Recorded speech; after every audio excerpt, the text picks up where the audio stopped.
Okay, good afternoon everyone. My name is Emma Riggs and I'd like to take this opportunity to thank you all for coming and spending your Sunday afternoon with us. Before we start, I would like to acknowledge the Kaurna people as the traditional owners of this land we are meeting on today. So we recognise and respect their cultural heritage, beliefs and relationship with the land. We are very fortunate to have with us today Julian Burnside, AOQC, Gabrielle Appleby and Jeremy Moore. Finlaysons have made today possible through generously supporting this talk, enabling us to welcome Julian to Adelaide in Elder Hall. Gabrielle Appleby has kindly agreed to be our MC, and I think she will do a fantastic job. She will start by explaining, no pressure Gabrielle, she will start by explaining the current developments in Australia relating to human rights and the level of protection we afford it. She will then introduce our speakers, moderate discussion, and take and direct questions from the audience. So Gabrielle is currently a lecturer at the University of Adelaide, and I must say, she's a pretty good one at that. She received first-class honours at the University of Queensland and gained her Masters in Constitutional Law at the University of Melbourne. She is taught in the public law field, has worked in the Victorian Government Solicitor's Office, was an associate to His Honour Justice McMurdo, and was an articled clerk of the Crown Solicitor of Queensland. She's also been involved in a number of High Court constitutional litigation, including Coleman and Power and Fardin and the Attorney General of Queensland. Such an impressive resume, and all at such a young age. So, recently she has been researching and writing on South Australia's bikie laws. So, as a personal favourite of mine, and to be as subtle as I can, I would love to see someone bring this up in the audience discussion.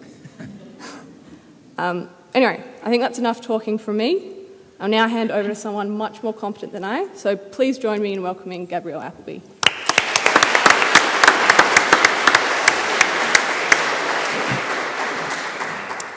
Wow, such big shoes to fill now. Thank you very much, Emma, for that very nice introduction and for inviting me to moderate and be part of this fantastic community event that you've organised today together with your team. So thank you.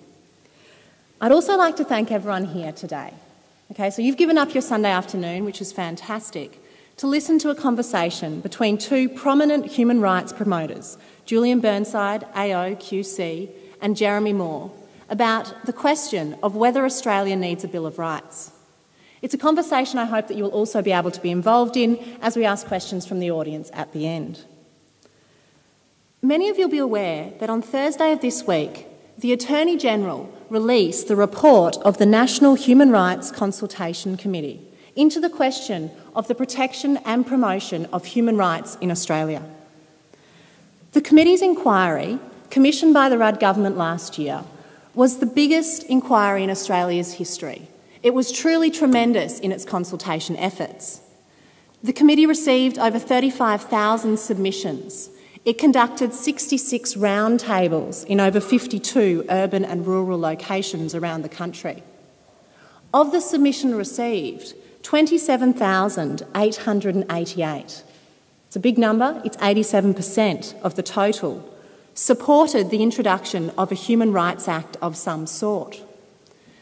Now, the committee made a number of recommendations, but most prominent, and the one that's really been picked up, is its recommendation that Australia enact a comprehensive Human Rights Act.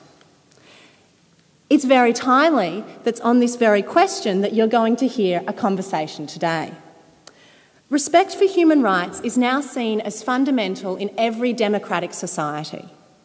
So the debate is no longer whether human rights need to be promoted, but how. More specifically for today, how will a Human Rights Act promote human rights in Australia?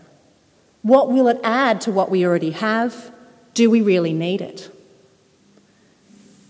Australia has a strong democracy, it has a strong separation of powers, freedom of press and a federal system. All of these things contribute to the protection of human rights in our society. However, we have no comprehensive federal statute that protects human rights. There is no one-stop shop where all our rights are to be found. There are some, a splattering you may say, of rights in our federal constitution. There are also some rights that are protected in various federal statutes, particularly in discrimination law. The judges have also played a role in protecting rights in our society through what's known as the common law or judge-made law. To add to this, we also have some protection of human rights at the state level. And in Victoria and the ACT in the last few years, comprehensive acts have been implemented which protect rights in a manner that's been referred to as the dialogue model. A form of this model has been recommended for adoption by the Consultation Committee at a national level. So it's worth me introducing this very briefly before I turn to introducing our speakers. The dialogue model works in a number of ways. First, it sets out a number of human rights. Exactly which human rights are included in any Bill of Rights is an enormously contentious issue. Some people advocate that only the traditional civil and political rights are protected. There is a further question, however, whether the economic, social and cultural rights, such as the right to education, the right to healthcare, should also be included. The dialogue model is distinctive because it involves all three arms of government in achieving the promotion of whatever rights are included in the model in the community. The Parliament, the executive government and the courts each have a say. So this works by having the government with obligations to act in accordance with human rights in making decisions that affect you and I. The Parliament then has an obligation to scrutinise any legislation that it passes to ensure human rights compliance. Finally, you have the courts with an obligation to interpret any legislation consistently with human rights, as far as possibly so. However, a very important point about the dialogue model, and unlike a constitutional model of a Bill of Rights, such as you see in the United States, it's ultimately Parliament who has the final say in this dialogue. If the Parliament wants to, it can still enact legislation which breaches human rights. However, the hope is that the dialogue has made it a much more scrutinised and public process. After the committee's report was released, the government is yet to make any firm commitments about the recommendations, particularly the recommendation adopting a National Human Rights Act. We're told that the government's response will be, and I quote, "in the coming months."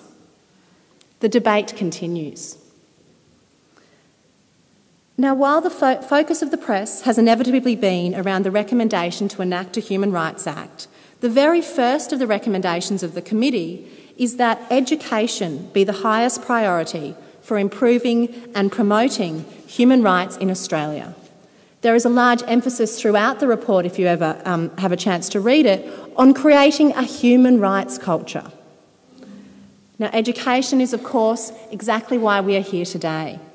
Julian Burnside has very graciously agreed to come to Adelaide to speak to us all on a Bill of Rights after he was invited at a dinner party by one of the university's own law students, and you've heard from Emma Riggs. Julian has been down in Adelaide for a few days now, I understand.